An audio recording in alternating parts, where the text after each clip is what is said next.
On ne fait pas que sur le bord de mer, on s'occupe aussi du village, le centre ancien, comme on dit, et au village, eh bien, on va faire la rue de l'Hôtel de Ville et la rue des Mesures qui n'avaient pas été faites depuis 1980. Et les réseaux d'abord. On ne fait pas du dallage pour faire beau, on fait du dallage pour aller voir ce qui se passe en dessous.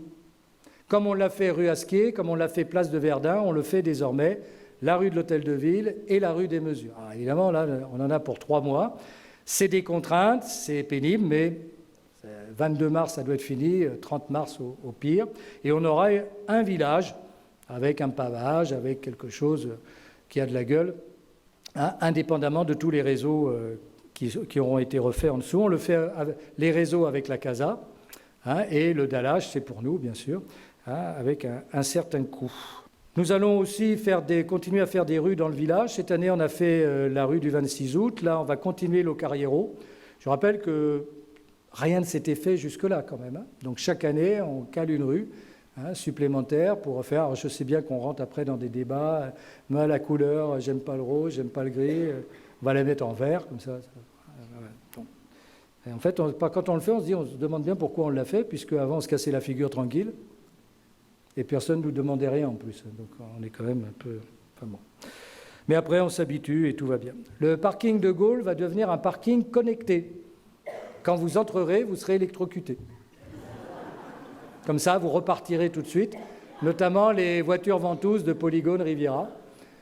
Alors, c'était tendu dans notre marché de performance énergétique. On s'est dit que c'était bien, au lieu de s'engouffrer dedans pour rien, de savoir s'il y a de la place ou pas. Bon.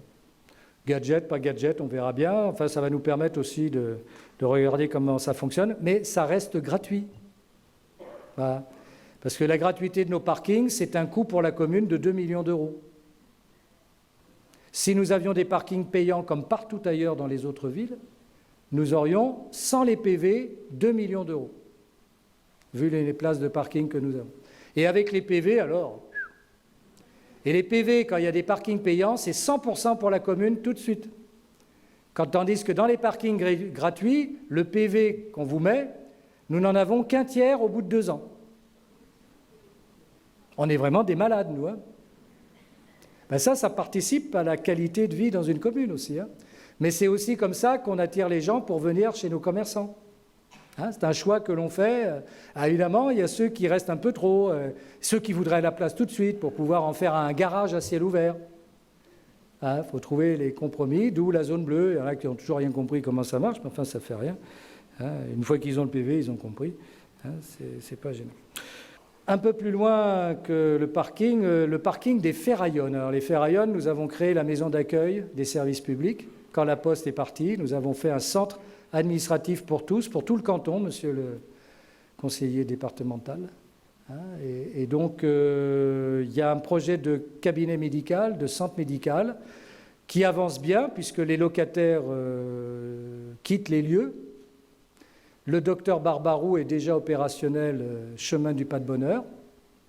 Il attend que ça. Et donc, nous souhaitons profiter de ce cabinet médical pour revoir cet emplacement sur lequel il est réservé depuis longtemps, mais pour étendre le parking.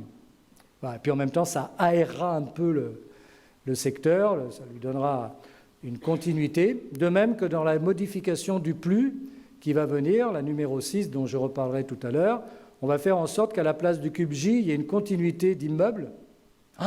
D'immeubles avec des locaux commerciaux pour que les commerçants des Ferraillonnes ne se sentent pas isolés comme ils le sont aujourd'hui. Et puis personne ne pleurera la disparition du cube J, ce qui est très beau, bien sûr, une pièce unique. Mais finalement, prenez les photos, puis ça vous fera des souvenirs. Bien sûr, on offrira au Conseil des jeunes, que je n'ai pas cité tout à l'heure, un lieu pour pouvoir, près du compost peut-être. Ça, en plus, on les utilisera pour la circonstance. Ils vont m'en vouloir à mort.